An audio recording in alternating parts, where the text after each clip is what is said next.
যেরকম দিবেন হুবহু ওরকমই পাবেন। অর্ক ভাই, আপনাদের শোরুমে যদি আমাদের ভিউয়ার্সরা ফিজিক্যালি আসতে চায় তাহলে কিভাবে সহজে আসতে পারে? ভাই আমাদের শোরুমে আসতে হলো আপনার 44 শেরি বাংলা, হাজারীবাগ, ঢাকা 1209, এমবি ট্যানারির সাথে ফেয়ার স্টেপ।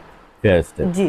আচ্ছা, আমাদের ভিউয়ার্সরা যদি আপনাদের এখান থেকে কোনো প্রোডাক্ট পারচেজ করে তাহলে আপনারা তাদেরকে কি ধরনের পারচেসের জন্য ডিসকাউন্ট দিচ্ছেন? আর যদি আপনার ভিডিও দেখে আসে ভিউয়ার্সরা, তাদের জন্য আছে স্পেশাল ডিসকাউন্ট। আচ্ছা, আপনাদের এখান থেকে যদি আমাদের ভিউয়ার্সরা অফলাইনে অথবা অনলাইনে কোনো প্রোডাক্ট পারচেজ করতে চায় তাহলে কিভাবে করতে পারে? আমাদের ইমো হোয়াটসঅ্যাপ নাম্বার দেওয়া আছে, আর যে মালটা নেবেন ওইটার স্ক্রিনশট মেরে আমাদের সাথে যোগাযোগ করতে পারেন। যে অর্থাৎ যে প্রোডাক্টটা তাদের নিবেন, পছন্দ হবে হ্যাঁ। তারা যদি আমাদের ভিডিও দেখে স্ক্রিনশট নেয়, আপনার হোয়াটসঅ্যাপ বা ইমোতে আপনাদেরকে দেয়, তাহলে সেই ক্ষেত্রে আপনারা সেই অনুযায়ী বা তাদের যে সাইজ প্রয়োজন সেই অনুযায়ী আপনারা কোরিয়ারের মাধ্যমে সেই প্রোডাক্টটা দিয়ে দেন। এবং কোরিয়ারের চার্জ আপনারা কিভাবে নিচ্ছেন? কোরিয়ার চার্জটা নিচ্ছে আপনার ঢাকার ভিতরে আপনার 70 টাকা, ঢাকা